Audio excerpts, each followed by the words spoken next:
La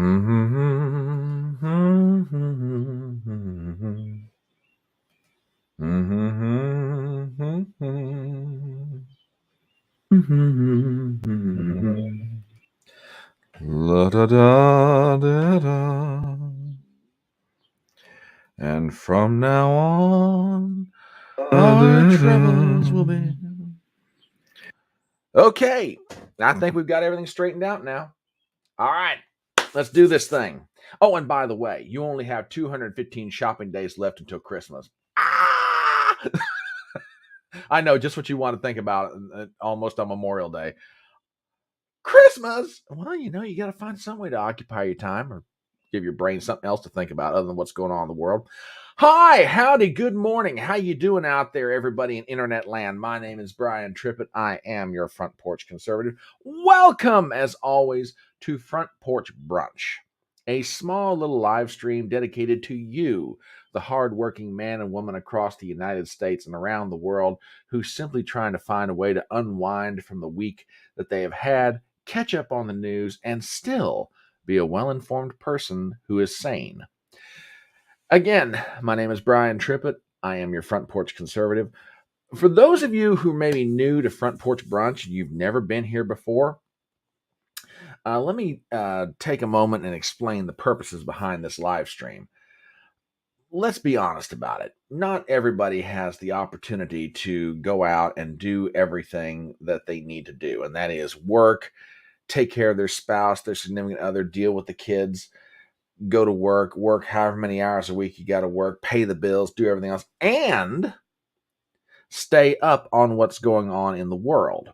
That's a tough sell for anybody. I don't care how talented or how much energy you've got. A person only has just so much bandwidth, and they've only got the ability to do X amount of things during the day. That is where we come in. We being me. See, Saturdays are designed to be that day of the week when you get a chance to unwind from everything that has wound you up over the course of the past 5 days. Your chance to chill out, your chance to relax, your chance to simply decompress and breathe. That is why I am here. I am here to help you catch up on some news that maybe you haven't had a chance to look into. You may have seen the headlines across your Twitter feed or maybe across YouTube or wherever, but you haven't really had the chance to dig into those issues and kind of find out what's going on. So that is what Front Porch Brunch is envisioned to do. We're here to try and help you catch up on the news that you didn't get a chance to catch up on during the week, and also give you a chance to talk about it. So we are on YouTube, we're on Rumble, we're on Twitter right now. Yeah, I know, we're on Twitter. It's kind of a wild thing. Who'd have thunk it that a 51-year-old, Gen Xer with boomer tendencies would actually learn how to live stream on multiple platforms. Kind of crazy. But we're here. We're happy to be here. We're happy to be of service to you. And we're going to have some fun. So if you're in the chat, don't be afraid to say hello. We're a fairly friendly bunch around here.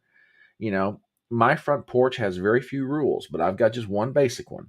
Be respectful to each other. I don't mind you busting somebody's chops. Just don't get personal about it. As far as free speech is concerned, you can say anything you want. I don't really care. I may not agree with it, but I'm going to defend your right to say it. I think it was the French philosopher Voltaire, one of his more famous quotes. I do not agree with a thing you say, but I will fight to the death for your right to say it. That's exactly how I feel. You might be someone from the political left. You might be someone from the political center. You might be someone from the political right. I don't care. You're here on my front porch. You're here at my invitation. You're also here of your own free will. You can walk out anytime you want to. Not that I want to see you do it, but you can. But while you're here, understand, you can exchange whatever ideas you want. It might be challenged, might not be agreed with, but you can say whatever you want. And that's the whole point. Now, that's what Front Porch Brunch is envisioned to be. Now, before we get into some of the news items that I have culled up for your consideration, I want to take a moment and give a very heartfelt thank you to a lot of people who have subscribed to my little channel this week noticed a big jump in subscriptions over the past 48 hours. And if you are watching this video and you have just recently subscribed to the Front Porch Conservative channel on YouTube, thank you. Tennessee Outlaw, good morning to you, brother. One of my favorite people to see in chat. I lift a mug in your general direction, sir. Yeah, we're just Tennessee. We're just shooting the breeze right now. Just talking about this and that. I was just saying. Noticed this week a very large jump in subscriptions on YouTube. So for all the new subs that are out there, if you're watching this for the first time, thank you so much for subscribing to the channel. I genuinely appreciate it. We are knocking on the door of 300 subs for a little channel that got started in earnest in March. I take that as a very, very humbling thing. So from the bottom of my heart, thank you. So like I say, we're on YouTube, we're on Rumble. Good morning, BC. How you doing, brother? All right, we got the East Tennessee crowd in the house.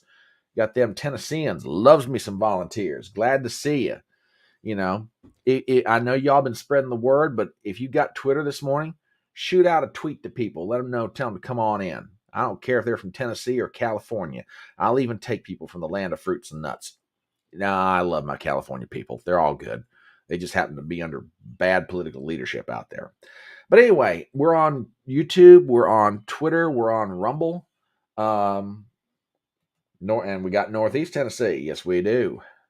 So yeah, we're glad to have everybody here, and we want to see this become a growing little concern. Now, as far as news items are concerned, I tell you what, it has been a truly eventful week with everything from the serious to the sublime and everything in between. It's been absolutely crazy out there. And like I said, we're going to give you, the viewing public, the chance to catch up on all this. And I'm not quite sure. I feel like a mosquito in a nudist colony. I don't quite know where to start. I think, though, now that I give it some consideration, I think I'm going to go back to a subject that we touched on last week. Because believe it or not, there's still fallout from this. I'm shocked. I really am. I can't believe that this is even still being banded. Well, no, I take that back. When I think about who is doing the bandying about, it begins to make sense to me. So we're going to start by going back to something that I didn't think would still be this controversial this long term, but to certain people, apparently it is. Let me pull up the first article of the day. And this has to do with former President Donald Trump's appearance on CNN. So here's a headline from Deadline.com. CNN Donald Trump's town hall wins time slot with 3.3 million viewers. In an article written by Ted Johnson, CNN's town hall with Donald Trump brought in 3.3 million viewers, enough for the network to beat its cable news rivals in the time slot and in prime time. According to final Nielsen numbers, Fox delivered 1.45 million viewers. Yeah, bet you wish you had Tucker Carlson now. And MSNBC posted 1.4 million. Among adults 25 to 54, CNN averaged 781 million compared to 160,000 for MSNBC and 140,000 for Fox News. With live digital streaming factored in, its audience for the town hall rose to 3.41 million, according to CNN. The network also scored a rare primetime win, drawing an average of 2.29 million viewers compared to 1.68 million for Fox and 1.46 million for MSNBC. This was CNN's best primetime show since the midterms, when 2.61 million tuned in. Now, you hear me throw all those numbers out, and you hear me throw them out related to CNN, and you would think that CNN would be very happy about this right now. You would think that they would be joyous over the fact that they got one of the biggest bumps in viewership that they have had in ages. And yeah, Tennessee outlaw, I think you're absolutely right. Absolutely right. It bogged now 3.3 million, 3.2, 3.3 million people. That's a big number for cable news. I mean, I'm no expert on this stuff, but I read news just like everybody else, and that is a huge number, especially for CNN, because compared to their other two major competitors, they haven't drawn those kind of numbers in ages. Now, I say that, and you would think that everybody at CNN would be high-fiving each other over the fact they got that kind of ratings off of one appearance by Donald Trump. Not so much. Listen to this. This blows my mind. This is from CNN.com's own website. Christiane Amanpour voices dissent over Trump town hall, says she had a very robust exchange with CNN chief. In an article written by Oliver Darcy, pull this up for you so y'all can look at it. It's been 1 week since CNN's town hall with Donald Trump, and the fierce fallout stemming from the event is still reverberating. While accepting the prestigious Columbia Journalism Award and serving as the school's 2023 commencement speaker, Christiane Amanpour on Wednesday became the first network anchor to publicly voice dissent with management over the town hall, which has spawned a storm of fierce backlash. Amanpour, CNN's chief international anchor, disclosed that she had met with CNN boss Chris Leitch this week, and the two had a very robust exchange of views about the matter. She said that Leitch welcomed that exchange of views, but stood by his decision to hold the town hall. Leitch told staffers the morning after the event that he believed it was worthwhile because it woke people up to the stakes of the 2024 election. After hearing out Leitch, Amanpour told the Columbia Journalism School graduates that she had not been moved. Quote, I still respectfully disagree with allowing Donald Trump to appear in that particular format, the veteran anchor said, contending that the American people had demonstrated with their votes in the last 3 elections that they are well aware of his behavior. Quote, I would have dropped the mic at nasty person, but then that's me, Amanpour candidly added, recounting the moment when Trump lashed out at moderator Caitlin Collins for asking a question that he did not like. No, wait just a minute. It wasn't the fact that he asked a question she didn't like, it's the manner in which she did it. I saw that exchange. Okay? She was just damned rude. That had nothing to do with the question. Okay? That had everything to do with how she presented herself while she was doing it. Okay? I mean, if you got Donald Trump alone and sat him down and you asked him, look, are you afraid of people asking you tough questions? Well, I don't think that really needs to be answered, because if Trump were afraid of being asked tough questions, he wouldn't do press conferences. Okay? No, it wasn't the question. It's how she asked the question and the manner in which she carried herself. So I'm just going to clarify that little snide remark on behalf of CNN. But anyway, moving on. Inside CNN, Amanpour is far from alone in her views. In private, the town hall has been widely criticized by employees at all levels across the organization. Some of these employees believe that Trump wasn't worthy of a town hall platform after leading the insurrection. It was not an insurrection on the U.S. Capitol, and continue to spew dangerous lies about the 2020 election. They aren't lies. Others believe it was worthy endeavor to confront him and that the event was poorly executed. Now, I've still got to comment on this.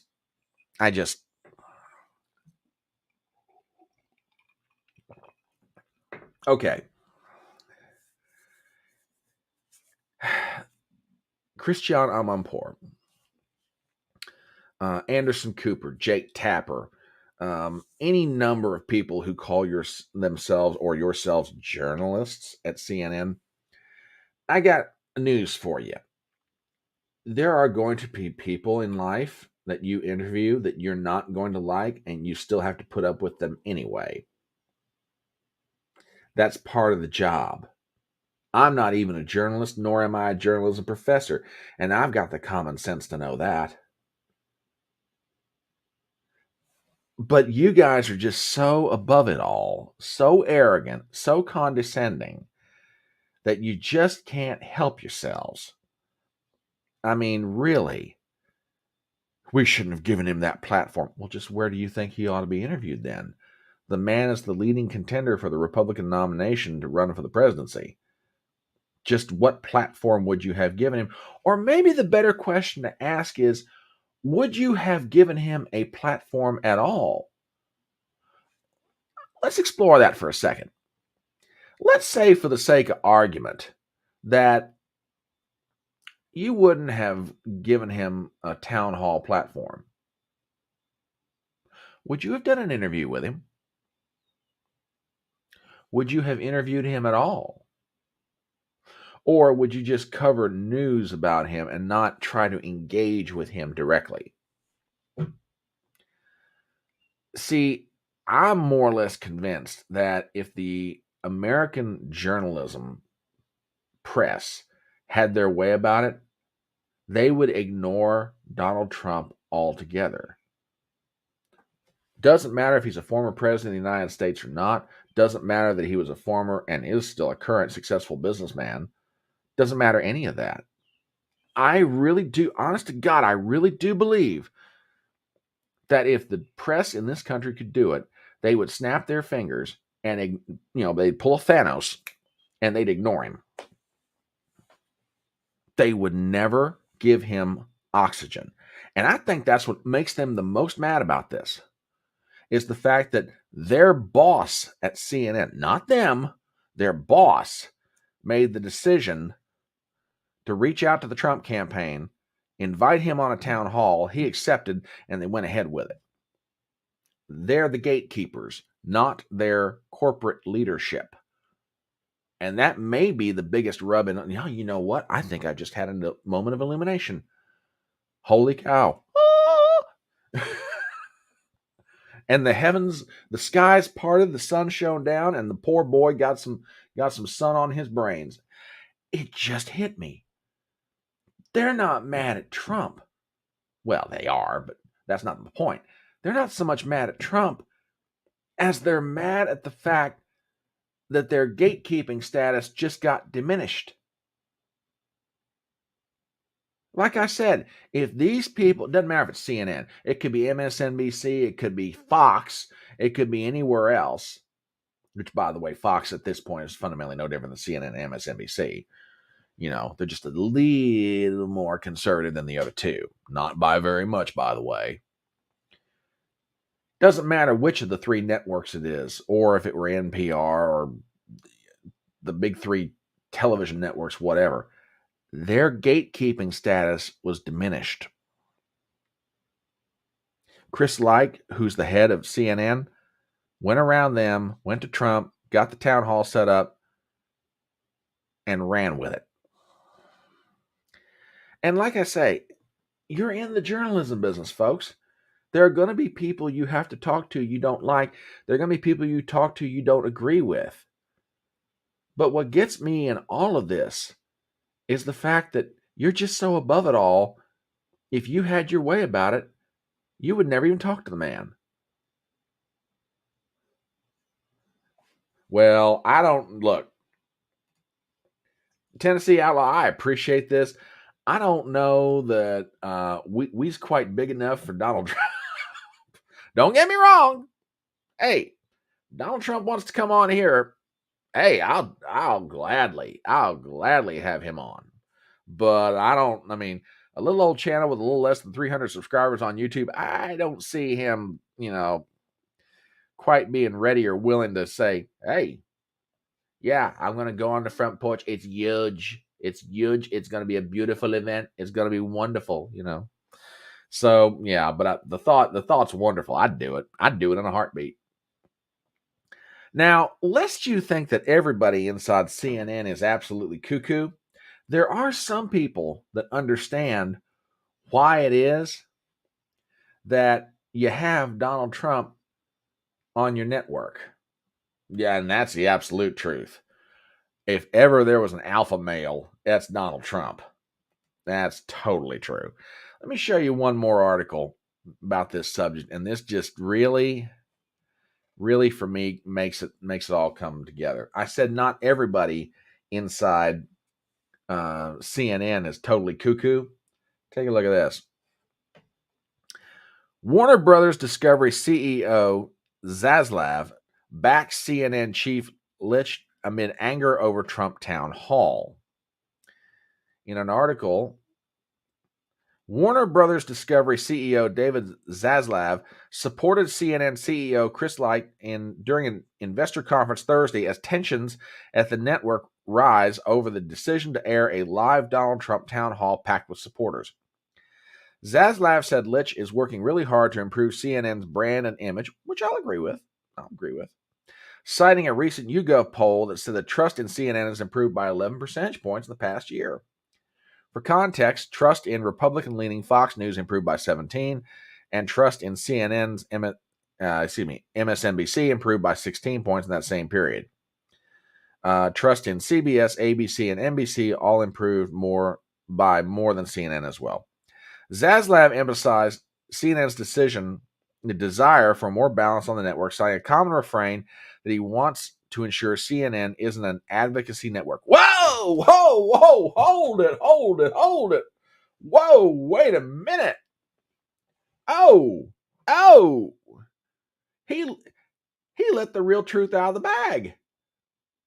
Now, not that this surprises anybody, of course. Of course, CNN is an advocacy network, but at least you want to maintain the appearance of neutrality somewhat. But Zaslav just let it out of the bag. He just spoke the unspoken truth. And he's right. I mean, this is supposed to be a news organization, not a propaganda arm. But anyway, let's go back to this article. I just think this is fascinating. This is just really interesting to me. So going back to the article, quote, "We need to show both sides of every issue," Zaslav said. Zaslav continues to be supportive of CNN's decision to host the Trump town hall, according to a person familiar with his thinking. Trump is leading in early polls to win the 2024 Republican nomination for president. Zaslav told CNBC earlier this month Trump, who continues to falsely claim he was the victim of election fraud in 2020, and it's not a false claim, should absolutely appear on CNN. He's the front runner. He has to be on our network. We're happy he's coming on our network. Now, I said that there's some people, inside CNN that, aren't totally cuckoo. Well, Zaslav technically isn't inside CNN. He runs Warner Brothers Discovery, which happens to own CNN. But Zaslav understands something without necessarily having to say it, and it's this. Ladies and gentlemen, if no one's watching the network, no one's got a job. Now, I'm going to admit, how in the world CNN, for all these years, has managed to survive with the piss-poor ratings that they've got, I have no idea. I don't know what kind of advertising rates they're charging, but they must be confiscatory in order for that network to make money. If it's even making money, that's an even bigger question. You are a news organization, but you're also a business. Okay? It just never ceases to amaze me how news organizations seem to forget the latter part of that they're a business. If people aren't watching their network, they don't have jobs. Now, they'll probably, if CNN shut down tomorrow, Anderson Cooper, Jake Tapper, Christian Amanpour, all those people, they'll find work. Maybe they can learn coding. But my point is this. They'll survive. They'll be just fine. Okay? But a lot of people who work at CNN may not be so fortunate. That network needs to understand something. Yes, you're a news organization, but you're also a business. If your business doesn't make money, you're not going to have a job for very long. You don't have a job for very long, and it only hurts you, it hurts everybody else. So this is one of those moments. Put on your big boy pants or your big girl pants, strap it up, and do the job. Interview Donald Trump. You may not like him. You may not like his views. You may not like what he stands for. You might not like his supporters, which I think is quite obvious, by the way. But do the job. Be a journalist. Ask questions. Ask tough questions if you want to. But don't be afraid of someone you don't like.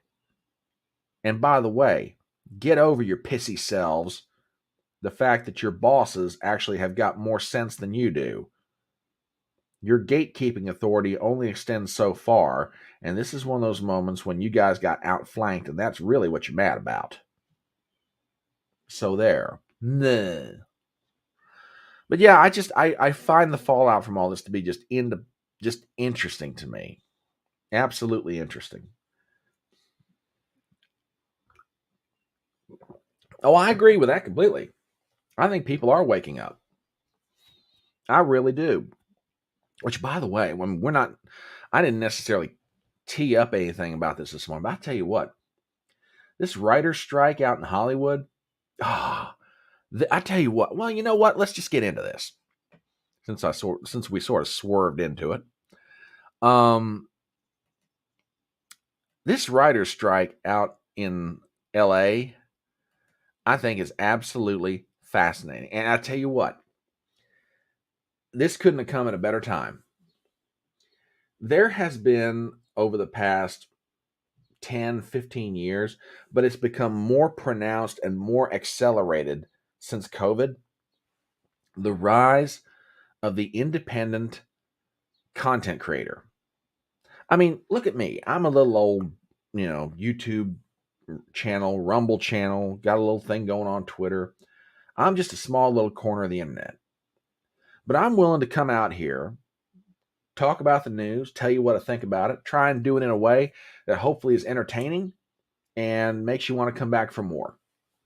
There are people who've been doing this for years that are just superb at it. Jeremy Hambley from The Quartering, Tim Pool, Benny Johnson. I mean, I could go on naming names, just off the top of my head of people who are in this space and they are creating content. Now, I think the word content for what we do is kind of a misnomer, and it doesn't really, I don't want to say this, it sells short what we do. And here's what I'm getting at. We are providing a service.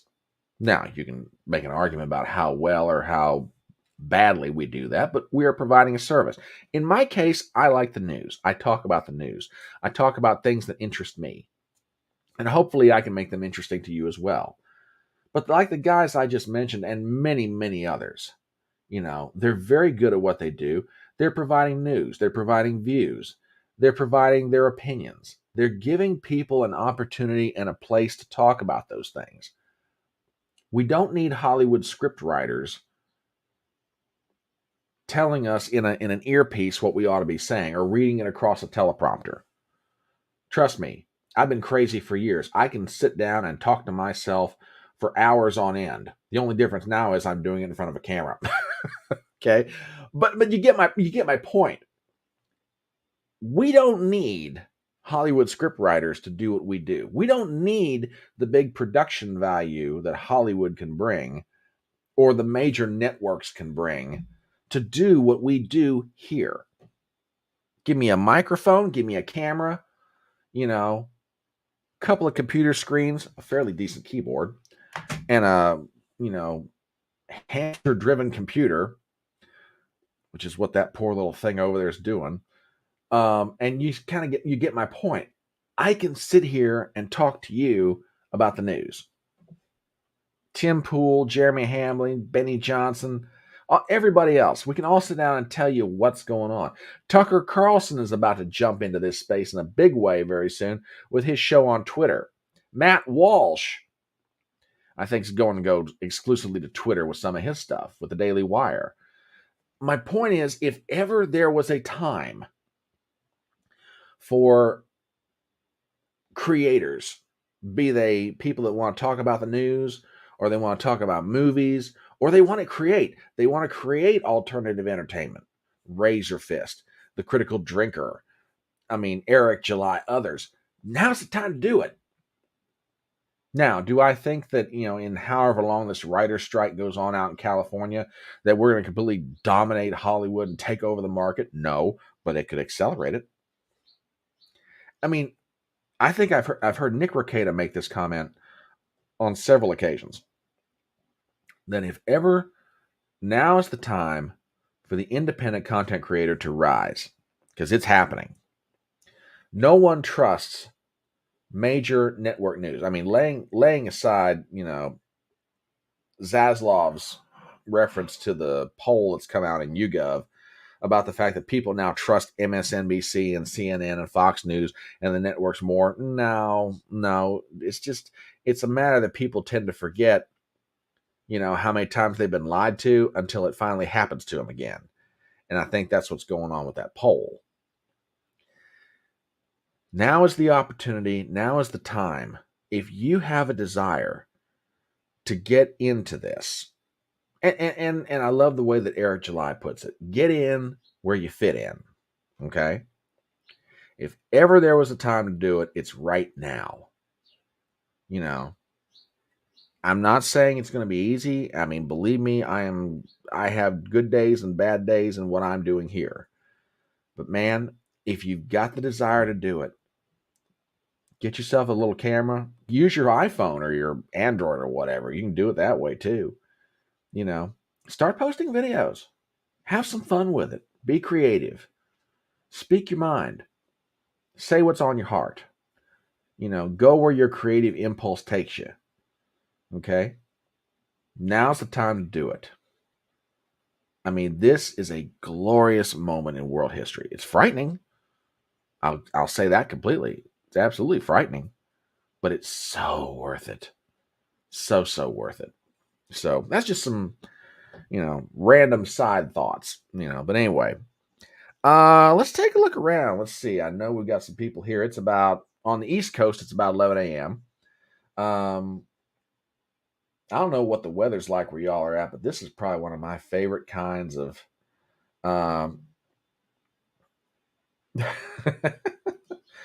yeah. Well, if it's any consolation, I'm taking a risk every time I come on one of these live streams because I could always wind up breaking the camera. So I kind of feel where you're coming from here, But to get back to what I was saying, I don't know what it's like where y'all are at right now, but there's a gentle rain that's falling outside my window. And I love the house I live in. I just have one regret about it. It doesn't have a tin roof. For those of you who grew up in the country or live in the country currently, there is nothing, and I mean nothing, quite like the sound of rain coming down on a tin roof. If you've never experienced that in your life, let me tell you something. You want to relax? Don't worry about taking Zoloft or Ambien or anything else. Just go sit in a rocking chair on a front porch somewhere and listen to the sound of rain coming down on a tin roof. I guarantee you will be asleep inside of 10 minutes. That's all it's going to take. So yeah, it's about 11 a.m. on the East Coast. My name is Brian Trippett. Welcome to Front Porch Brunch. We've got some people in chat. They've already been talking it up already. Glad to have you. We got some people hopefully on Rumble. Let's see if anybody's over there real quick. Give me a second here. We got some folks on Rumble. How you doing out there, you Rumblies? Drop a comment in chat. Don't be afraid to say hello. I'll do my best to keep an eye on the chat and read it and say hello to you. So, So yeah, we're glad to have you. Everybody who's watching, we're glad you're here.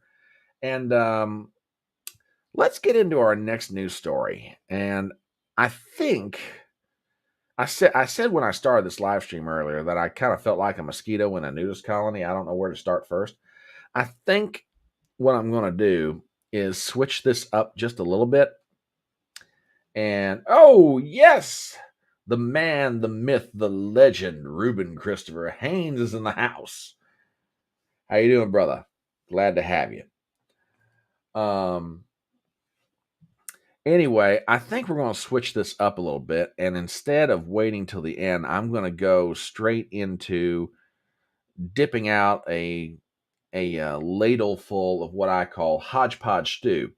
Now, for those of you who are new to the live stream, HodgePodge stew is a collection of stories that may or may not be related, uh, strictly speaking. But they're news items that aren't large, may not have gotten as much attention as they should have, but man, they speak to a lot about what's going on. And there were 3 or 4 that kind of make up this Saturday's collection of HodgePodge stew. Um, Tennessee Outlaw, I understand completely, brother. Get out there and get it. You, to quote a radio talk show host I'm fond of, you are a great American.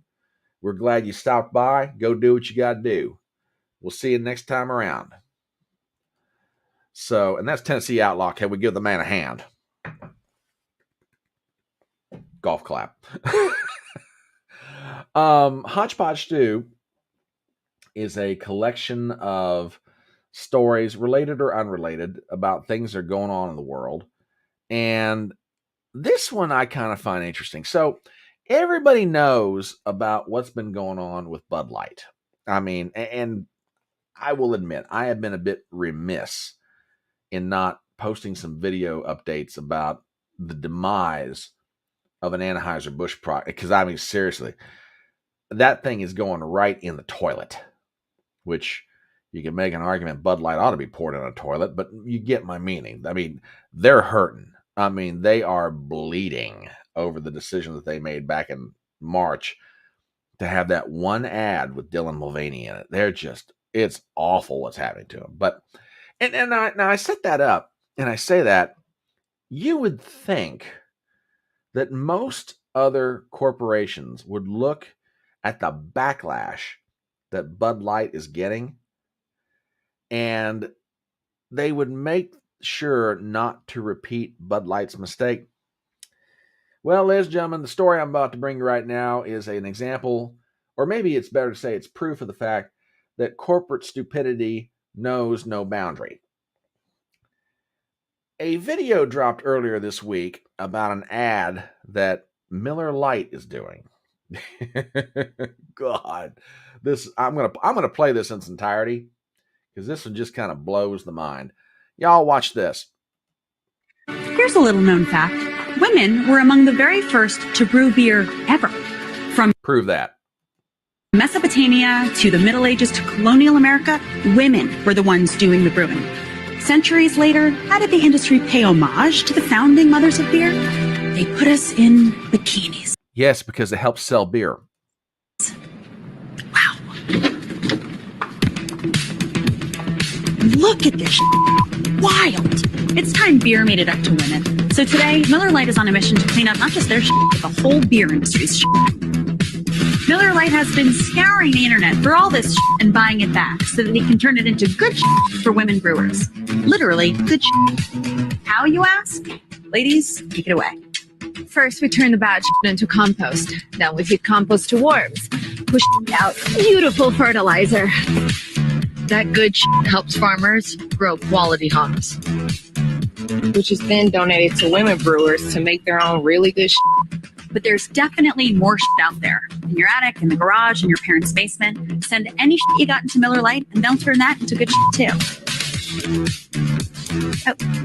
So here's to women, because without us, there would be no beer.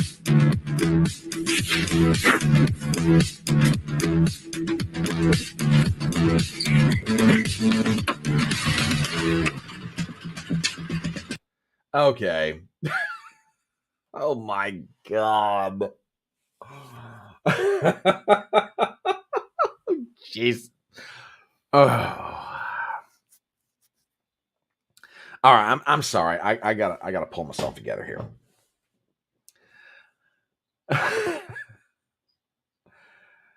All right. Okay, let's start with this whole how do they pay us back? They put us in bikinis. Yeah, because advertisers understand something. Guys like to buy beer if they think it is either associated with or will help them get hot women. Wow. We like looking at scantily clad women while we're drinking beer, while we're thinking about buying beer, and while oh God. It just, it's mind-boggling to me. Absolutely mind-boggling that these corporations are going out of their way to just absolutely either deny human nature, ignore their customer base, or just absolutely go woke. You would think, yeah, Robert, absolutely, I agree with you. This is just, yeah, you're right. This is cringe. This is that. Okay, I'm sorry. There's just no other reason. This is that catty girl that's pissed off about the fact she can't get a date, and the hot girls are going out with all the guys. That is what this ad comes off like. And you know how they paid us back? They put us in bikinis. Yeah, because we think, damn it, you look good in one. And we like to make sure you keep looking good in one, by the way. I tell you what, if I were Coors Light, I would absolutely go on TV. I'd put a TV ad together right now and offer to double whatever Miller Lite. No, wait a minute. I can't do that. Because no, I'd still do it anyway. I was about to say Coors and Miller are owned by the same company, but my point is this: if I were Coors, I'd offer to double whatever money Miller Lite is paying people to turn this stuff to turn it into compost. I'd double it, double the money, buy up all these old, stand-up cardboard cutout posters, things you used to hang on your wall, whatever. I'd buy them. I'd start setting it up in such a way that, these women in these pieces of advertisement are holding Coors Light cans, and I'd turn it into an advertising campaign. I really, if not Coors Light, then Yingling or some other beer manufacturer come along and double the money that Miller Lite is offering to buy this stuff back and start using it for an advertising campaign of your own. And like I said, the best thing I'd do, I'd have some girl, in a Miller Lite, cardboard cutout holding a bottle of whatever beer it is you're trying to sell. I'd absolutely do it. I mean, this is cringe. This is not helpful. And like I said, you would think that Miller Lite would look at what's going on with Bud Light and go, we ain't going to be stupid enough to do something like that. Oh, no. Hold my beer. They just did it. Unbelievable. I mean, and like I said, talk about denying human nature. Yeah. Guys like women in bikinis. Shoot us. We like girls in bikinis. And we like to drink beer. Again, shoot us.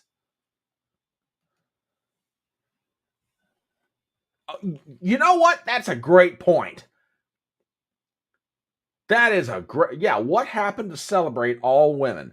It seems like the less attractive girls are just jealous of the hot bikini girls who guys naturally want to look at.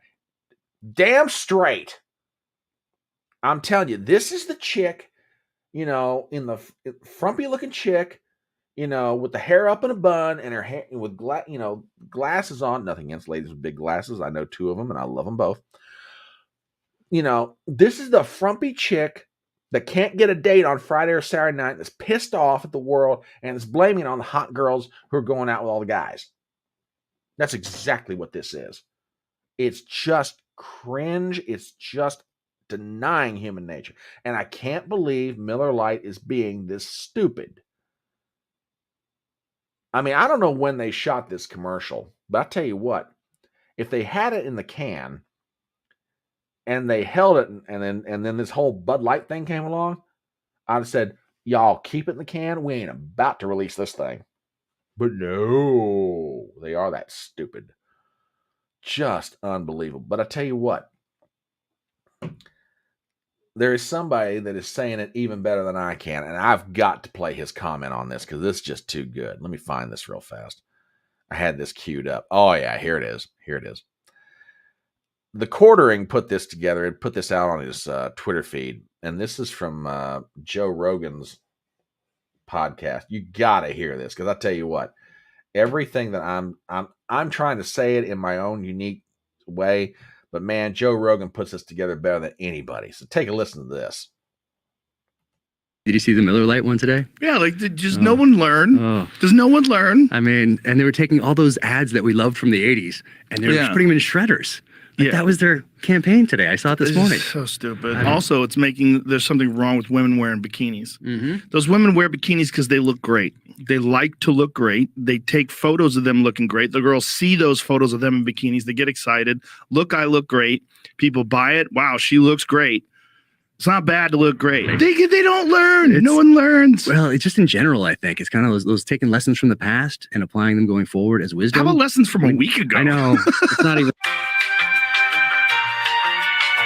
Oh, God. I hate identity politics with a passion. I really do. Human beings made beer, okay? And some human beings look good in bikinis. It's crazy. Women do it. Women do it. Women do it. Like, I'd like to see a pie chart of how many women are actually involved in making beer or drinking beer. 1, 2, 3, 4.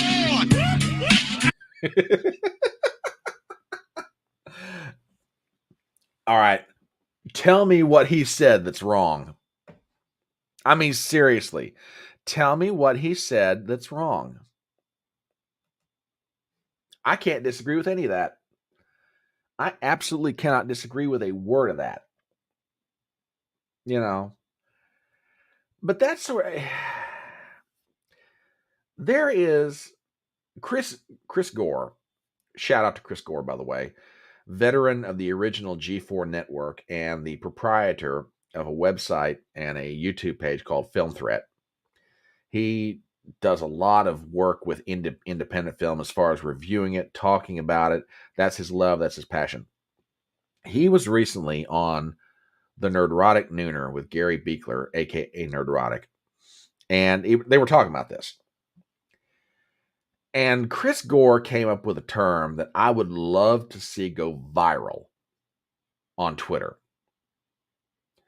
Hot phobia. The fear of hotness. There is something going on, and I'm not sure the source, and I'm not sure the why behind it. But there is an absolute fear, loathing of a standard of beauty that we have always accepted when it comes to females. And now we want, we're like, I don't quite know what the word is I'm looking for here. I don't know if we're deliberately trying to downgrade our women or, we don't want them to be the best and look the best that they can be. And if you want proof of that, not only has Miller Lite been on the news, Dove soap. Now, of all the things that you would think would make news, you would think Dove soap would be the last thing on anybody's mind beyond, okay, I need to take a shower. Where's my bar of soap? I want to smell good when I'm done. But no, even Dove soap is getting into this social media construct argument. This is crazy. Take a look at this. This is an ad that, and I'm going to play it in its entirety, just like the Miller Lite ad. It's just, yeah, I'm going to let it speak for itself. So hang on, listen to this.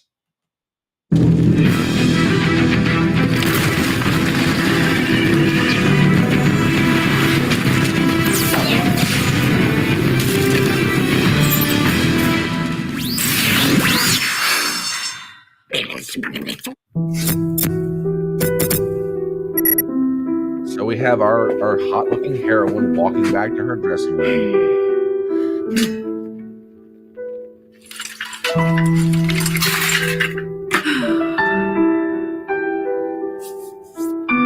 Takes off the makeup.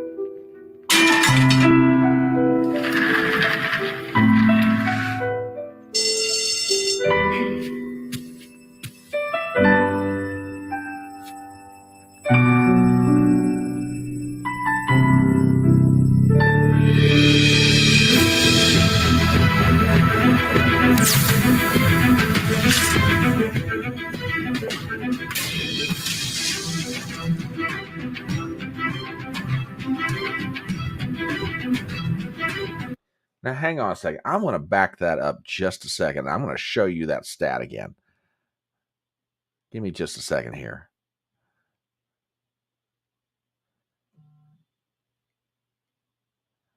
Here it is. 74% of girls feel underrepresented in video games. Says who? Says who? All right, so let's just go forward with it. 74% of girls feel underrepresented in video games. I have no idea where they get that stat, but okay, fine.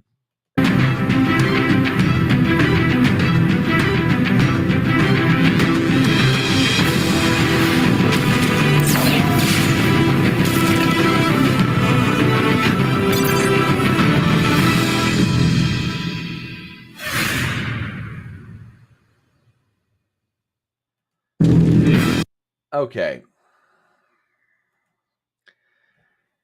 I have a question. Would anybody have gone to see the original Tomb Raider movies starring Angelina Jolie if she didn't look like Lara Croft from the video games? Or I'll even step it back one step further. Would anybody have gone to see Angelina Jolie in the original Tomb Raider movies if Angelina Jolie didn't look like Angelina Jolie? I think that's a reasonable question. Why is it that in 2023 we are trying to normalize average? And please do not misunderstand me here, okay? I'm not saying that every woman has to, or is going to look exactly the same, be in the same physical condition, not be absent of the same physical problems. I get that. But it seems like to me, not necessarily deviancy, and I'm not trying to equate the two, but we're trying to define down our expectations of what is a 10. Okay? Yeah, Clown World is absolutely right. Yeah, it has become a sport. I agree with you completely, Robert. Yeah. Yep.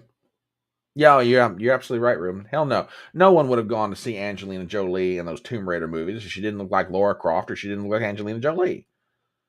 We are trying to define down a standard of excellence. I want to see a beautiful woman. I want to see a strong woman. I want to see a woman that is looking good. Okay? And again, I am not saying that women of different shapes and sizes cannot and do not look good. I get that. Okay? And I also think we're trying to blur a line of distinction. Okay? Because it seems to me there's two separate things that are trying to be conflated together. One of them is the idea that, let us accept us as we are. And the other is, here's the standard that we're trying to set for ourselves. It seems to me we're trying to blur that line of distinction and just make everything all the same. And therefore, everybody's equal. No, everybody's not equal, and they shouldn't be equal. And we should be striving, be it female or male, for a better standard of who and what we are. Look, if I were to stand up right now, I would reveal that I am a fellow who probably could stand to lose about 25 or 30 pounds. I get it. I know that. I know I'm not in the best cardio shape that I could be in. I get that. I know that. Should I be striving to be in the best cardio shape that I can be in? Absolutely. Should I be striving and working hard to lose the 25 or 30 pounds? Absolutely. Am I happy with where I am? Yes and no. I'm content in my body, but I know I could be doing better. But it seems to me we're trying to just normalize, or maybe it's a better way to say it, we're trying to find a justification for not improving ourselves. Lizzo is like the best example of that. We could go on all blessed day about that girl, but we're trying to normalize. We're just trying to normalize whatever it is that people are at. And again, I get it. There might be occasions where people can't, for whatever reason or another, improve the situation physically that they're in. I understand that. But my point is this. Why are we trying to normalize down a standard of beauty? Why shouldn't we say, let us all reach up for this standard. Let us strive for it. Let's do our best to attain it. But at the same time, understanding, in the body that we're in, be happy with the skin you're in. But if you can do it, strive to do better. I know of individuals, and I'm not going to name names, that, are constantly trying to do that. And there's nothing wrong with that. I think it's great. I just don't get this. I don't get why we're trying to say that beauty shouldn't be beautiful anymore. That beauty should be average. Maybe that's what I'm trying to say here. The beauty is average. And again, we're trying to confuse, blur lines and distinction between differing ideas and just trying to make it one great big HodgePodge. But I'll tell you what, somebody had a really good point about this. I'm not sure who this young man is, but he nails something here. This is from Justin Theory's Twitter page, Conservative Thinking Talking Head. Dove soap dropped an ad to change the way women are portrayed in video games, and I have a question for Dove. Can either of these unhealthy women jump off a cliff into murky water, come up shooting, and still have enough breath to run away from the people shooting at her? That's a great point. It's an absolutely great point. We're just trying to justify. We're trying to justify, average. And we're not setting a bar for ourselves as a society that says, okay, this is where I am, but I can go higher. I can do better. I can be more than what I am. While at the same time acknowledging this is the skin that I'm in. And even though I'm trying to get better, I can still be happy with who I am. We just want to make everybody average. And that's not good for a society. It doesn't matter if it's this or anything else. I don't want average. I want the best. When we're trying to put rockets into space, I want the best people doing it. When we're trying to build a better invention, I want the best people doing it. When we're trying to find a cure for a disease, I want the best people doing it. When we're trying to put fighter pilots in jet airplanes, I want the best people flying the jet airplane. I want the best. Participation trophies are nice. They don't cause me to want to get better. Okay? I'll just give an example here. What I'm doing now is fun. Could I be doing it better? Yes, I know that. There are guys that I watch doing this all the time, and they're so stinking good. Yeah, absolutely. See? Exactly. I don't want average. I don't want to be an average live streamer. I want to do what I do to the best of my ability, better than anybody else. Someday on this little channel, we will not be using cheap surplus Ukrainian equipment. We will be using high-tech stuff. And my voice will come in. They used to say that Mel Torme was the velvet fog. In my case, it'll be like a putrid smog, but it'll be the best sounding putrid smog you ever heard. You see my point. There's going to come a day when what I do, gets really, really good. I want to get to that point. Okay? I really do. Why are we trying to make average the new normal? I just don't get that. I really don't.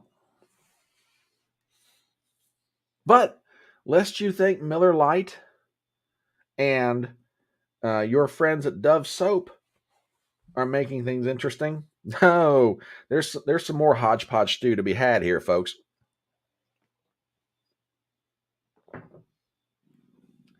Ford Motor Company. Oh, God. This one just blew my mind. Ford Motor Company.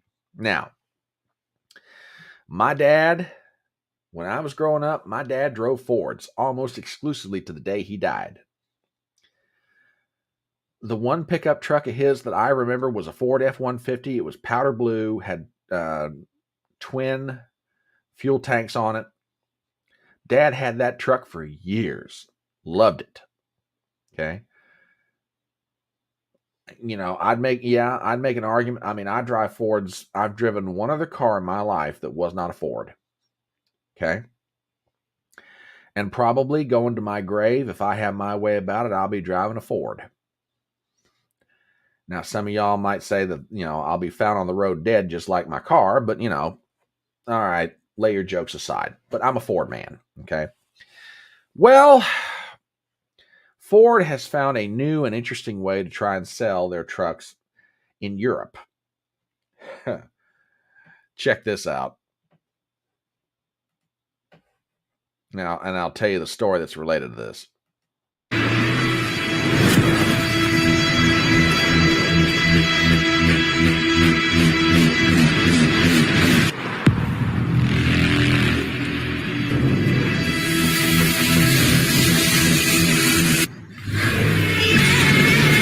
Okay, now so far this seems like a pretty normal Ford commercial, right? Now, like I say, this was released in Europe, so we'll play this a little bit further. But when you get to the end of this, you're going to understand why I think that Ford just made a very interesting move.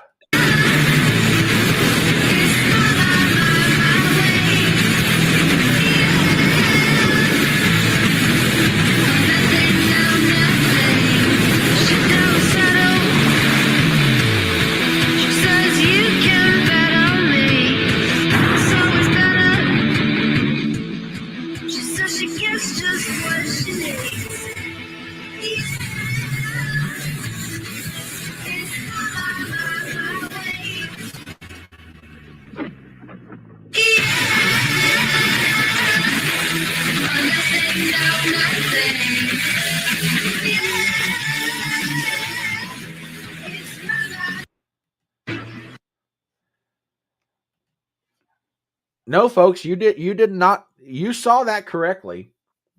Ford has come out with a rainbow-colored painted F-150 truck.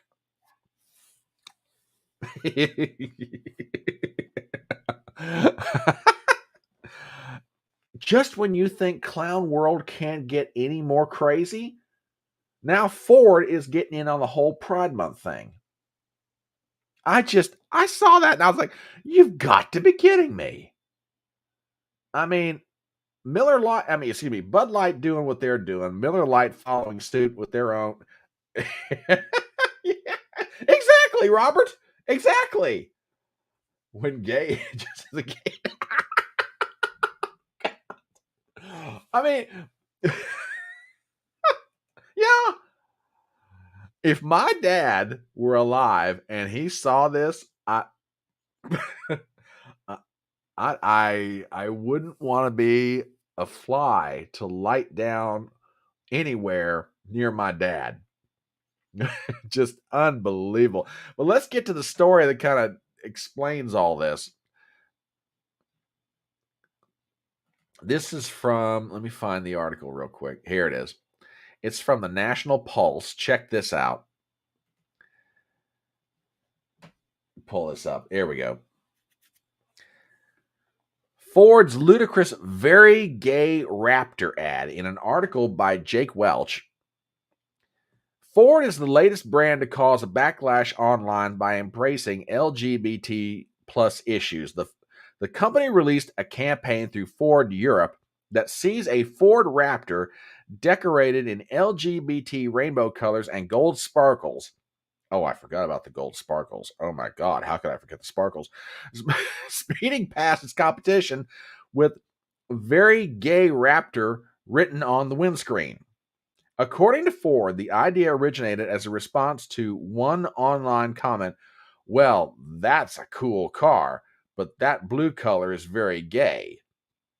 Ford redecorated the blue truck with gay pride rainbows, responding, very gay was a compliment, right?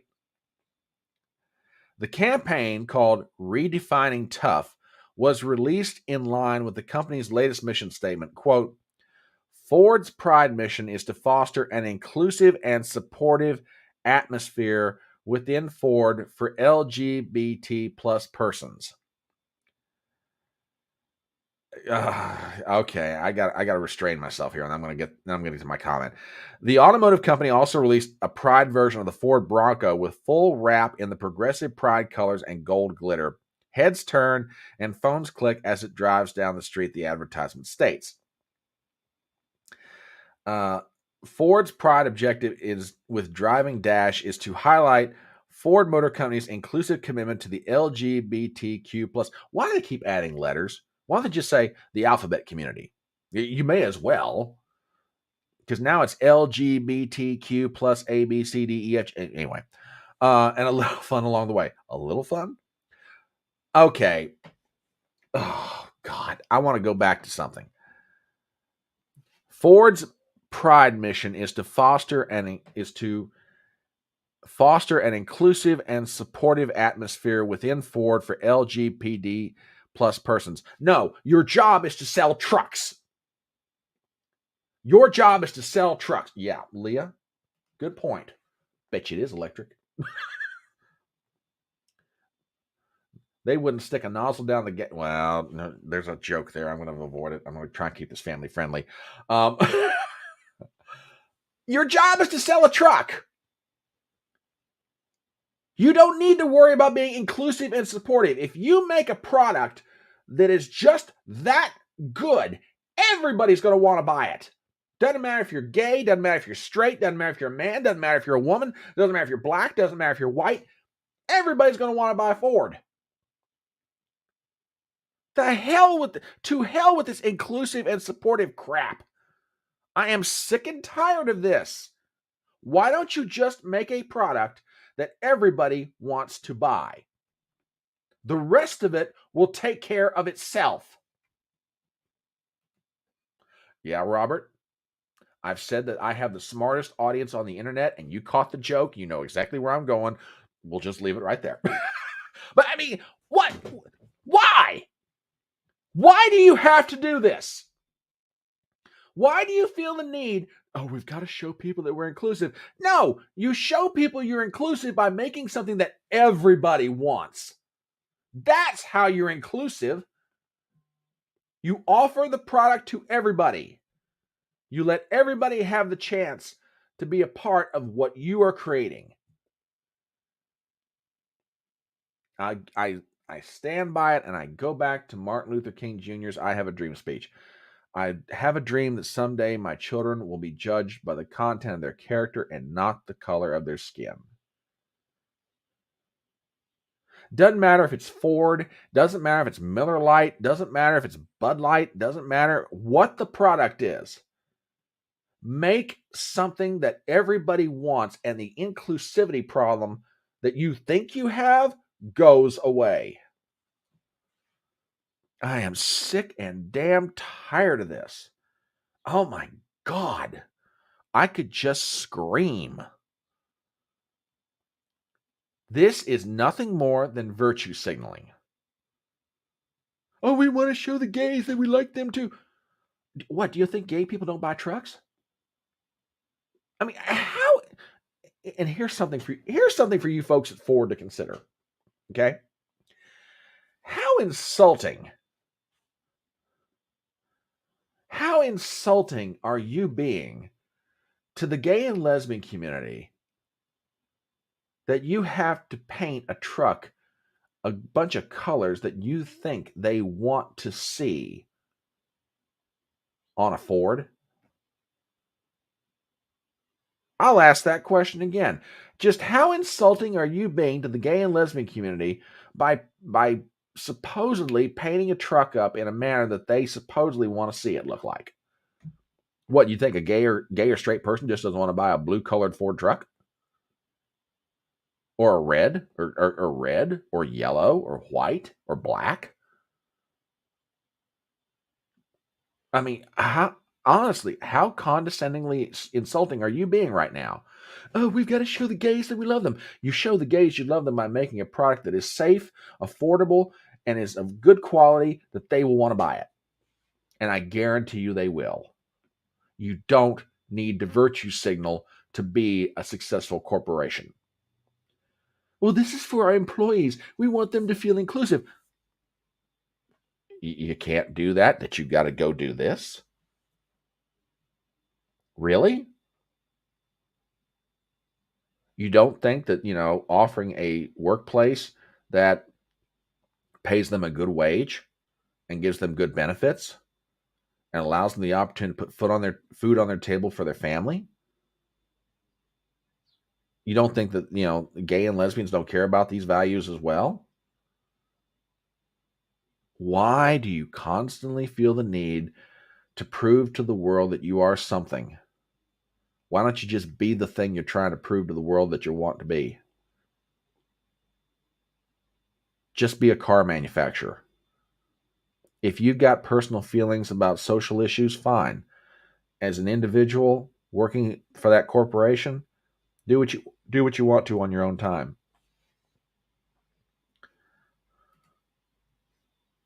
Australian botanical soap made for everyone. Leah, I'm going to check that out. I will have to look into that.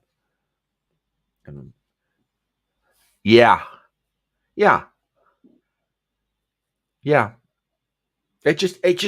This kind of stuff just infuriates me.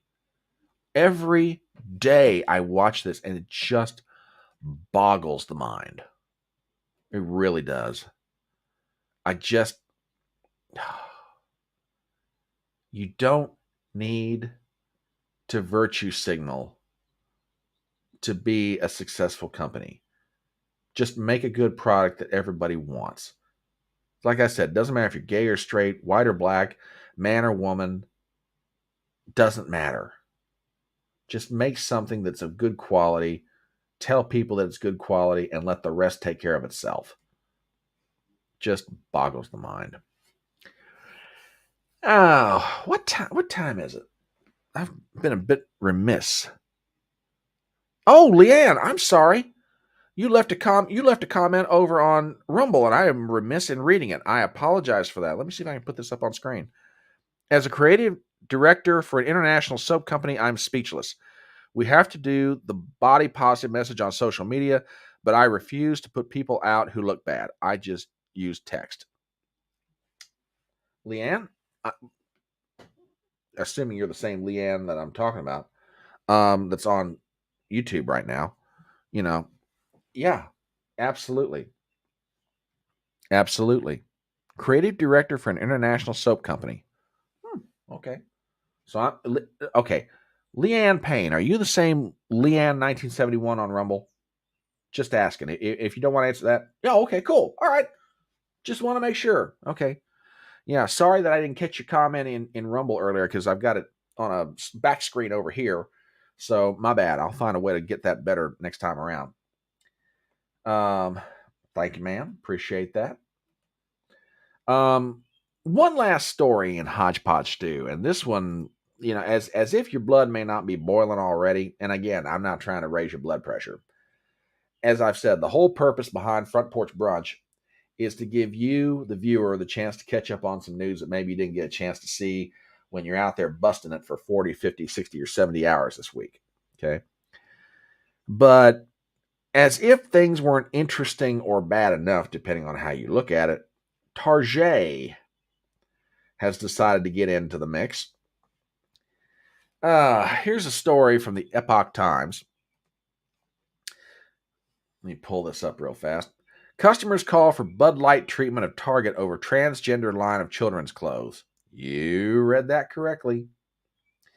In an article by Alice Giordano, Target's new line of queer or transgender clothes for kids, including little girls' bathing suits with tucks for male genitalia.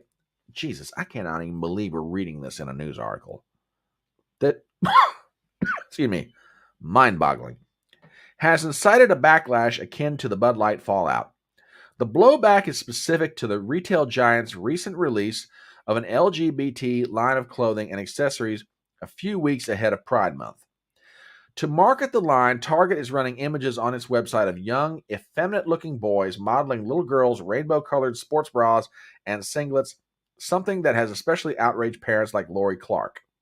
Quote, I really, in all honesty, don't care what adults do behind closed doors, but when you start targeting kids, no, no, no," said the mom from Latoya, Texas. You have brought this fight to us, so don't get mad when we punch back." Clark is among hundreds of parents who have joined a social media boycott of Target over the Pride line. The store, which has been selling breast binders since December, did not respond to inquiries from the Epoch Times. Several parents say they want Target to experience what Anheuser-Busch did when it used transgender influencer Dylan Mulvaney to promote its Bud Light beer. One mom, outraged by a teen shirt found in a local Target depicting a naked image of a trans woman, said on Twitter, "Bud Light them." Dr. Cindy Sinea Martinez, a psychologist who runs a ministry in Anchorage, Alaska, posted on Twitter that Target deserves, quote, "the Bud Light treatment." Another parent wrote, "I think Target needs a Bud Light lesson."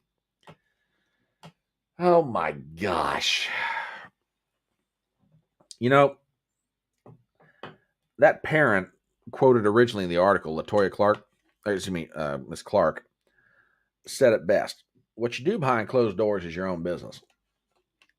When you start targeting kids, that's a whole different matter. And I don't know how much this particular story has gotten the same limelight as the whole Bud Light situation. But I'll tell you one thing. You let a bunch of parents around the country find out about this, if they're not seeing it already, oh, this thing's going to spread like wildfire. And again, I go back to what I said. Why does a corporation have to virtue signal? Just make a product that everybody wants or everybody needs, advertise that, and go on with it. This kind of stuff, this is going to backfire. This is going to backfire on Target. This is going to backfire on Ford. This is going to backfire on all these companies that are doing this. And it doesn't have to do with hate, by the way. I think it's just has to do, yeah, absolutely. Here's one thing it has to do with for sure. Environmental, social, yep, scores. You got it.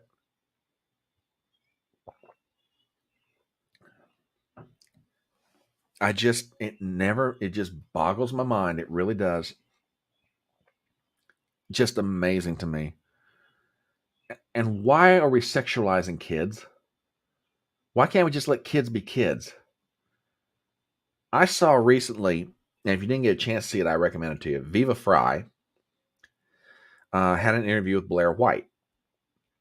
Blair White is transgender.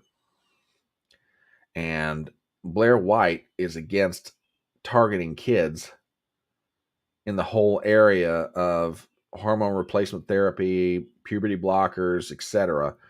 And, Blair White, like I said, is transgender, but has made the statement, look, this stuff kids should not be messing with this. What adults do is a whole other issue. And like the parent said in this article in the Epoch Times, what two people do behind closed doors is their own business, but why are you going after kids? This is an attack on children. And I'm not saying that Target per se is deliberately saying, ooh, let's figure out how we can, attack kids in doing this. That's not my point. But just this whole thing, this whole movement is an attack on children. Why don't we just call it what it is? So yeah, the next time you happen to be driving by a Target, just remember this little story. Kind of boggles the mind. It really does. So it is on the East Coast, about 10 minutes till 12. Ooh, kids, I've got to hurry. Gots to hurry. Kind of running out of time here. There is one other story that I want to get to. And this is one of the bigger stories. Well, two stories, actually, if time allows it. We started out with something light and then went to HodgePodge stew. And now we're going to get into some meatier matters, MEATIER, meatier. And that is the Durham report. Now, for those of you who maybe didn't have a chance to catch up on this, or maybe just saw the headlines, the Durham report dropped this week. Now, for those of you not familiar with Durham, John Durham was a special counsel appointed by former Attorney General William Barr to investigate the origins of the Crossfire Hurricane operation that the FBI ran very, very long time ago in 2016. Well, it wasn't that long ago, but a while back, and come to some conclusions about, what was going on, should it have been going on, and what all does it mean. Now, a lot of people on the political right anticipated that the Durham report would result in people going to jail. Prominent people like Peter Strzok, Lisa Page, James Comey, the former FBI director, various others. Okay. Well, that didn't happen, but there's still some very important things that came out of the report. So let's take a look at an article from thehill.com. This came out Monday, I believe. Headline: Durham report slams FBI's Trump-Russia probe. Article written by, let me find it here, Brett Samuels and Rebecca. I'm not even going to try to pronounce that last name because that's not going to come out sounding flattering to her. Rhymes with a witch, or may. John Durham, a Trump-era special counsel assigned to review the investigation of the former president's ties to Russia, concluded authorities didn't have sufficient information to open the case. Duh. While Durham does not recommend any new charges in his 305-page report, he offers a scathing assessment of the FBI's process in how it launched and carried out the investigation known as Crossfire Hurricane. The objectives, this is a quote, the objective facts show that the FBI's handling of important aspects of the Crossfire Hurricane matter were seriously deficient, Durham wrote, arguing that the Bureau relied on raw, unanalyzed, and uncorroborated intelligence. The report comes after a roughly 4-year investigation into how the FBI launched a probe into the 2016 Trump campaign and possible contacts with Russia. Durham was appointed in 2019 by then Attorney General Bill Barr to investigate the origins in the FBI probe. Durham's investigation yielded multiple indictments, but limited results in court. 2 individuals, Igor Danchenko and Michael Sussman, were charged with lying to the FBI and found not guilty. Another quote from the report: as the more complete record now shows, there are specific areas of Crossfire Hurricane activity in which the FBI badly underperformed and failed, not only in its duties to the public, but also in preventing the severe reputational harm that has befallen the FBI as a consequence of Crossfire Hurricane. Importantly, had Crossfire Hurricane actors faithfully followed their own principles regarding objectivity and integrity, there were clear opportunities to have avoided the mistakes and to have prevented the damage resulting from the embrace of seriously flawed information that they failed to analyze and assess properly. In simpler language, ladies and gentlemen,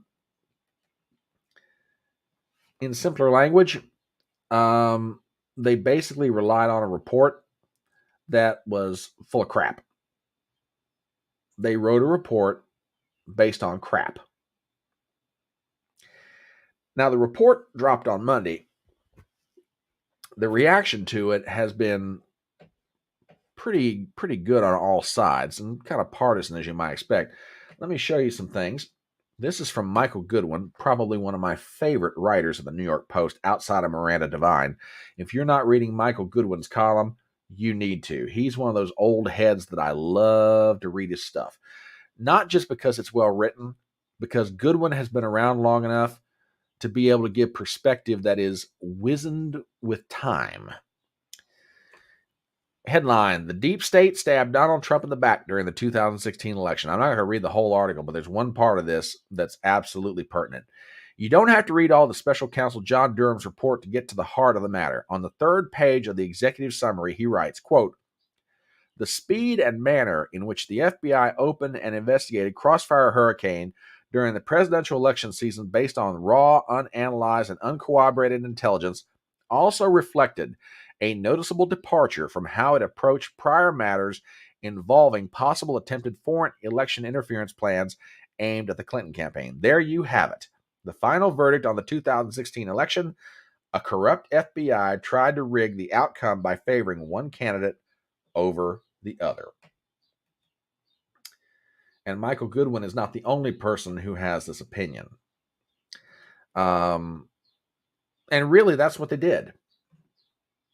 I'm going to show you another article here in a minute, written by Eli Lake. And basically, Durham has a lot of criticisms of the FBI in this whole process. But one of the principal concerns is this. You treated one individual in one manner, and you treated another individual in a different manner. You did not apply justice equally, which has been one of the biggest criticisms of the FBI and the Department of Justice in the past 10, 15 years. There's a system of justice for one people and a system of justice for everybody else. And they most certainly are not the same. One group gets better treatment than another. And I'll not really elaborate on which group is being treated better than the other. I think it kind of speaks for itself these days. But let's go to that article by Eli Lake. And I love this headline because he sums it up better than I ever could. The FBI didn't persecute Hillary, it protected her. Straight into the article. For the last 7 years, conventional wisdom has told us a singular story about the FBI and Hillary Clinton. The story had a clear headline. The FBI was out to get her. Go back to 2016 when the FBI was investigating both major presidential candidates in the run-up to the election. At the time, the Bureau was looking into Donald Trump's campaign ties to Russia, as well as Hillary Clinton's use of a private email server when she was Secretary of State. FBI Director James Comey in July 2016 announced no charges would be brought against the Democratic nominee.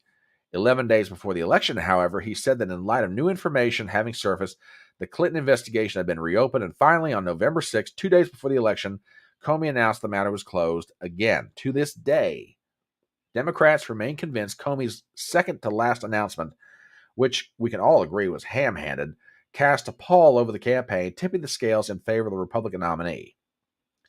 The big reveal in Special Counsel John Durham's 306-page report on matters related to intelligence activities and investigations arising out of the 2016 presidential campaigns came out last week.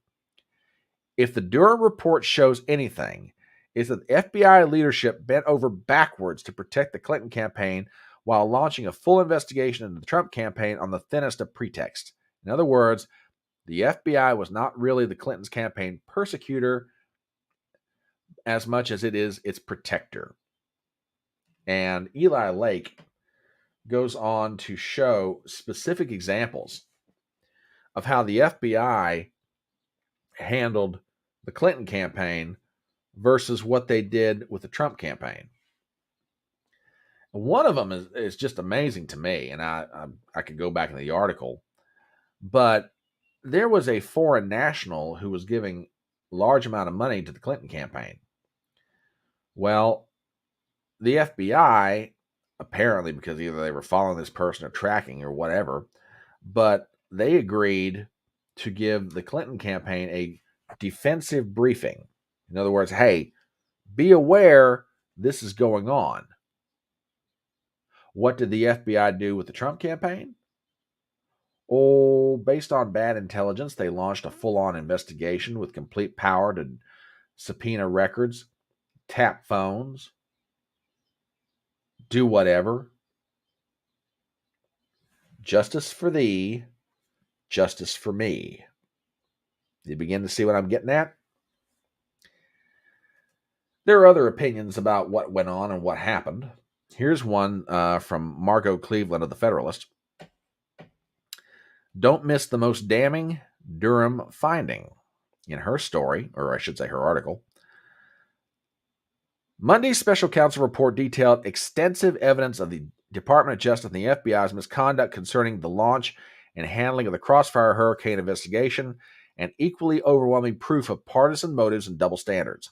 While the facts are critical of both the Bureau and the DOJ, more scandalous is John Durham's conclusion that the inexcusable targeting of a political opponent cannot be prevented absent curing the corrupted hearts and minds of law enforcement and intelligence agencies. Durham's 306-page report opened with an executive summary capsulizing the results of the special counsel's 4-year investigation into the intelligence activities and investigations arising out of the 2016 presidential campaign. While calling the findings sobering and previewing their widespread misconduct on which the body of the report elaborated, Durham's introductory comments emphasized he does not recommend any wholesale changes in the guidelines of policies. It is here that Durham made his most damning indictment of the DOJ and the FBI when he stressed that, quote, the answer is not the creation of new rules, but a renewed fidelity to the old.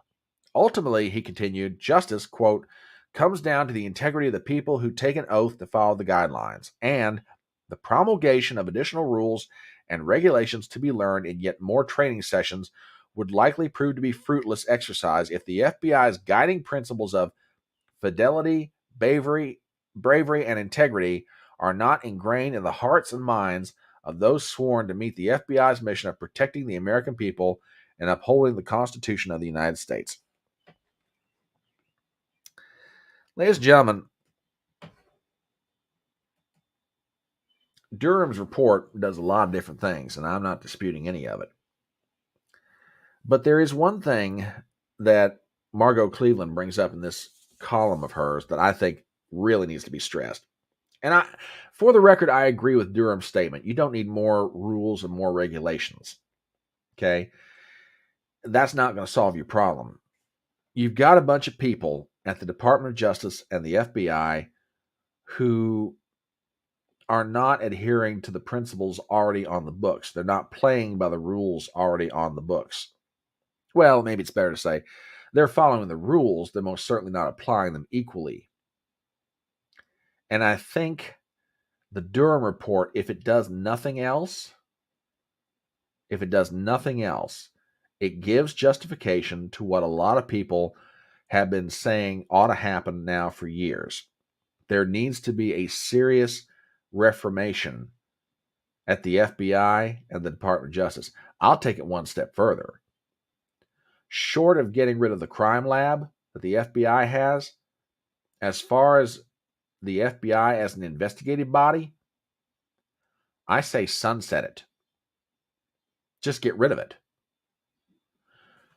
If you could take the people out of the upper levels of management at the FBI, okay? You could maybe take out the middle management.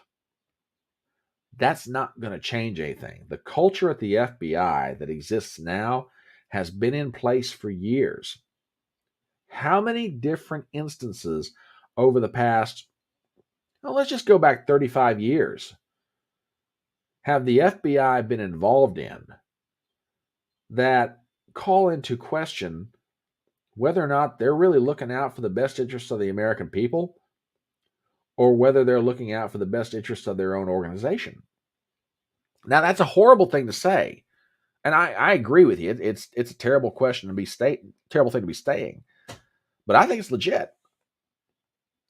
You know, Waco, Ruby Ridge, how many different things, incidents, have the FBI been involved in that really makes you wonder, do we really need or do we really want this organization anymore?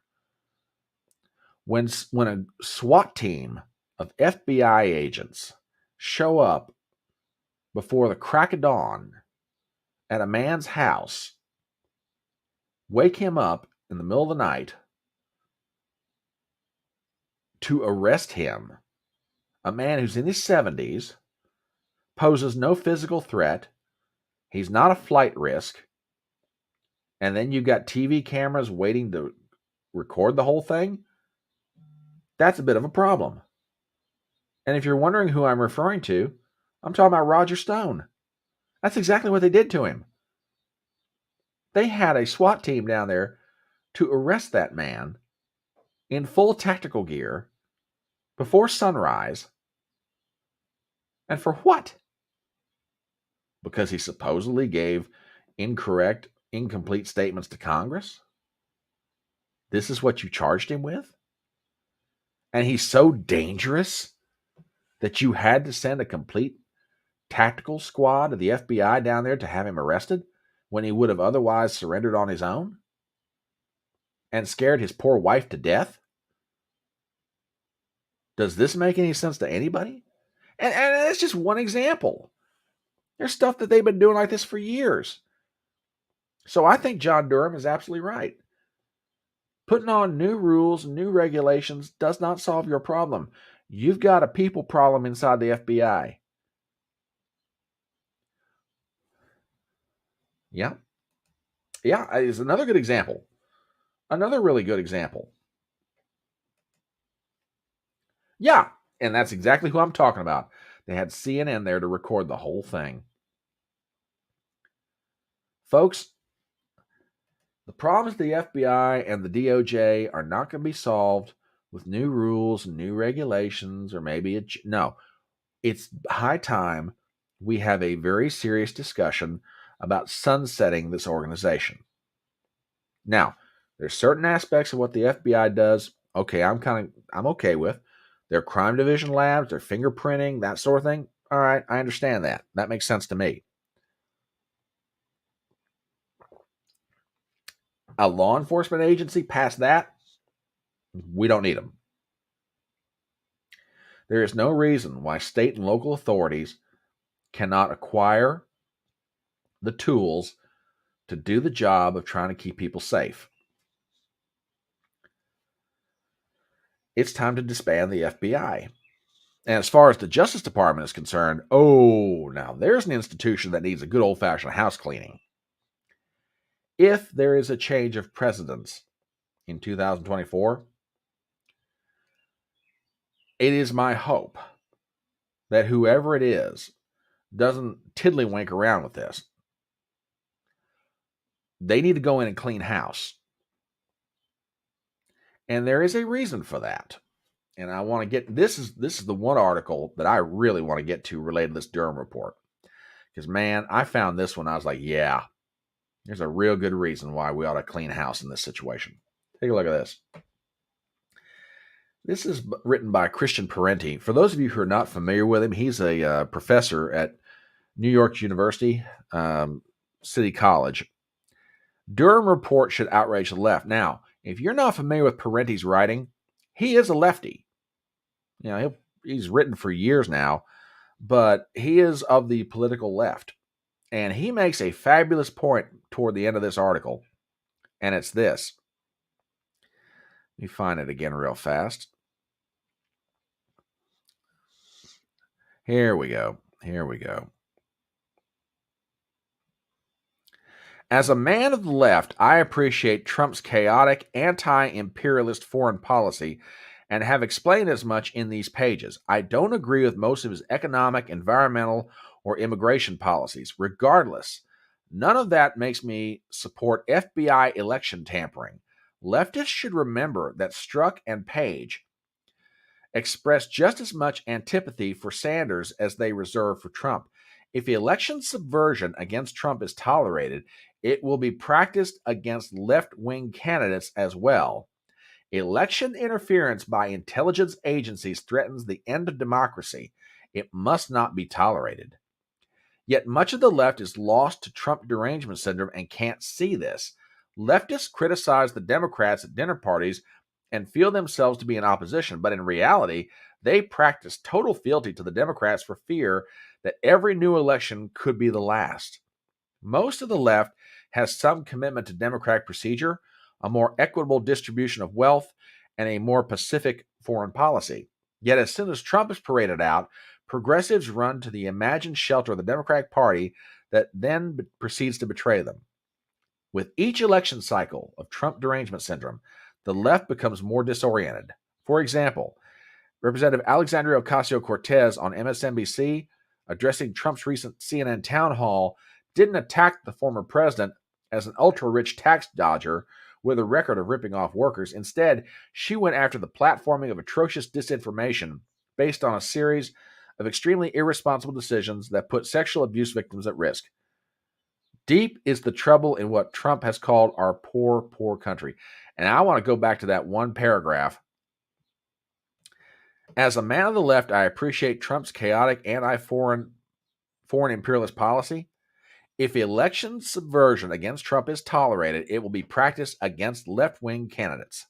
Election interference by intelligent agencies threatens the end of democracy.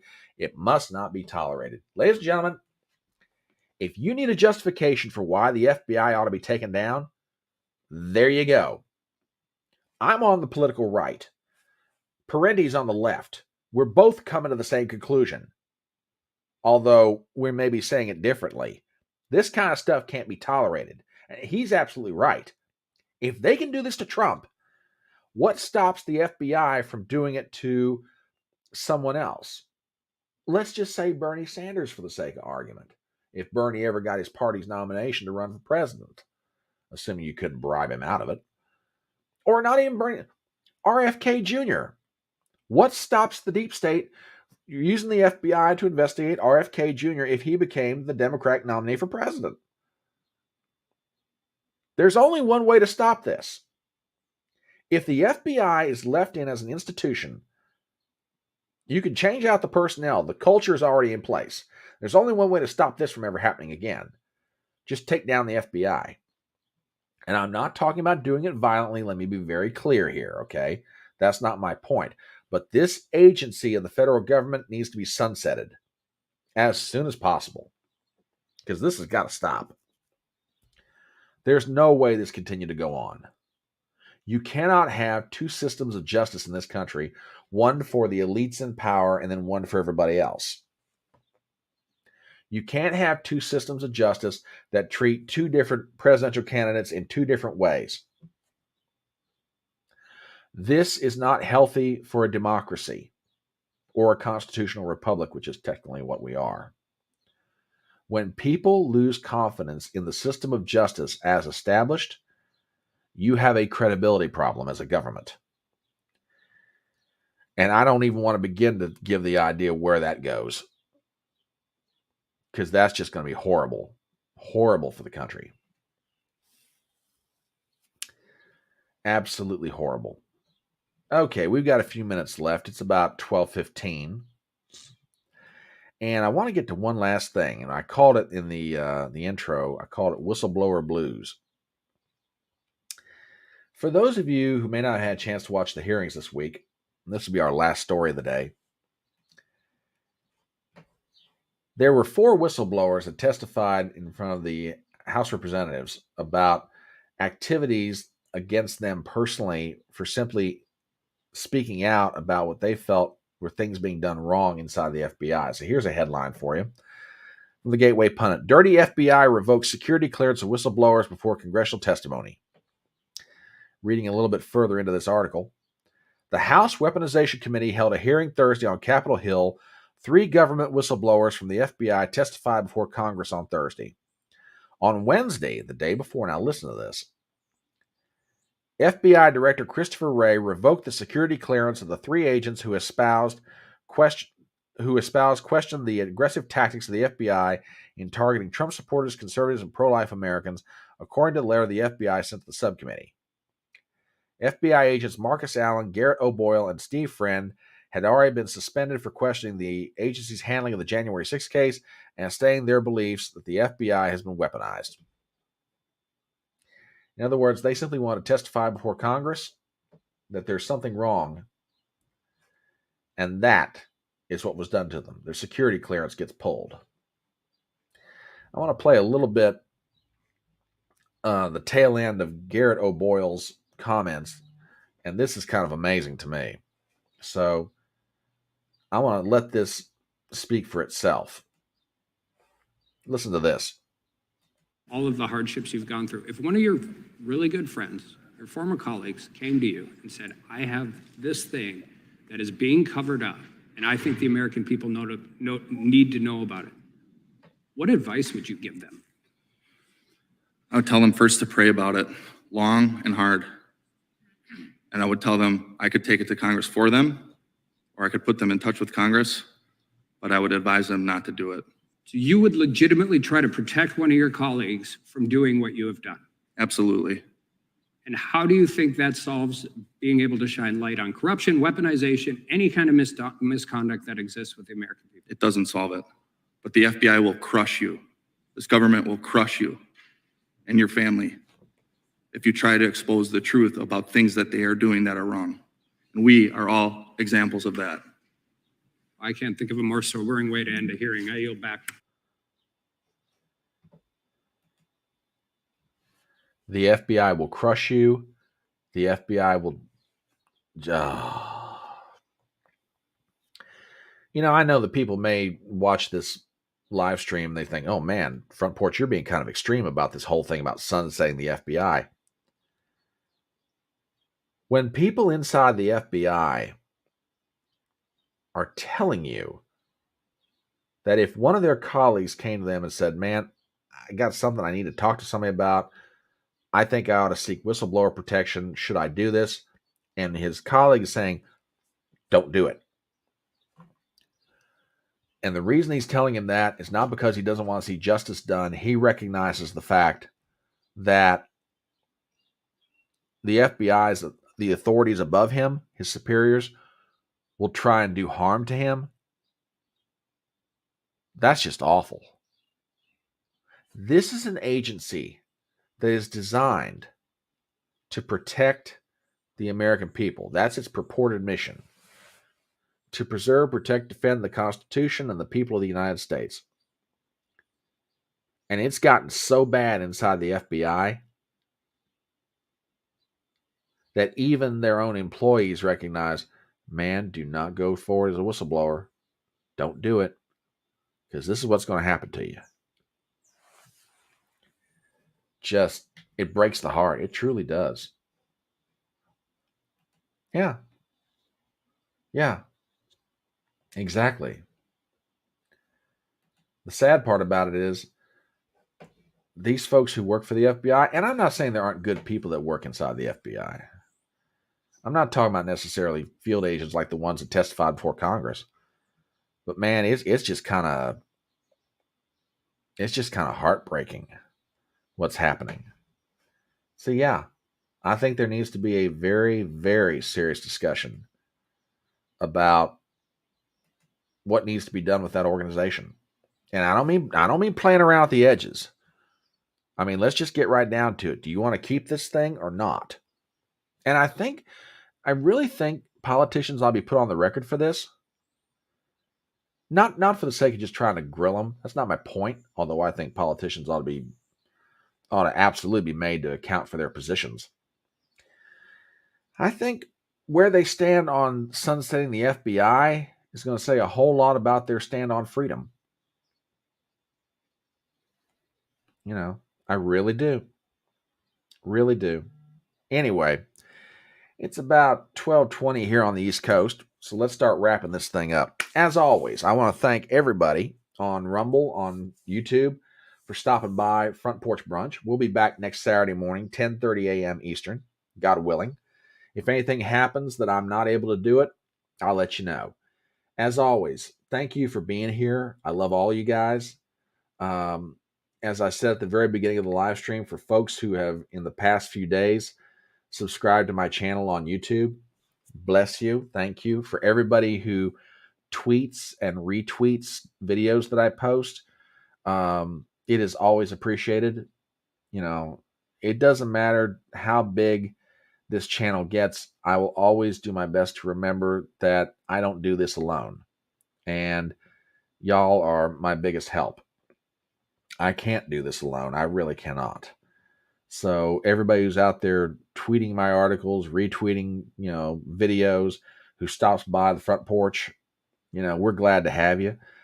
God willing, I'll have a new video up Sunday night, or probably it'll post on noon on Monday at a minimum. But somewhere between now and noon on Monday, I'll have a new video up.